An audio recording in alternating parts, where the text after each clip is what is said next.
On the eve of the primary exit profile PEP exams, administrators in Westmoreland detailed their challenges as students prepare to sit the exam.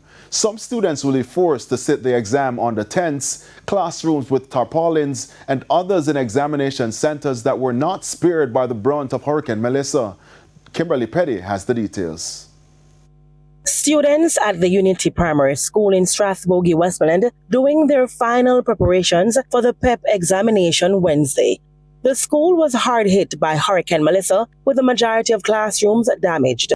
Principal Ms. Dawnit Hall-Bihari says teachers have given their all in getting PEP students ready despite the current conditions. As for the physical space where they will sit the exam, one of the tents will be utilized. We have 8 usable spaces along with 8 classroom spaces regular along with one of those tents. So that should be adequate for the cohort of 216 students that we now have. She's, however, praying it doesn't rain. But if it does, the lunch area will be prepared, so in case they need to relocate. Some students, she explained, are still traumatized after the hurricane. The school has been providing mental support. They have challenges too, and so we are thankful to the Jamaica Red Cross who have been working with our guidance counselors to do sessions each week. Today we have from the New York Police Department, Jam Leo.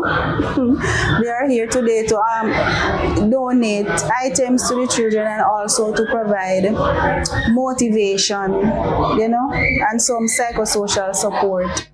Hurricane Melissa's scars can be seen at schools throughout the parish. Roofless buildings covered with a tarpaulin with no clear indication in sight when repairs will begin. At schools like Savannah Lamar Primary, there is optimism.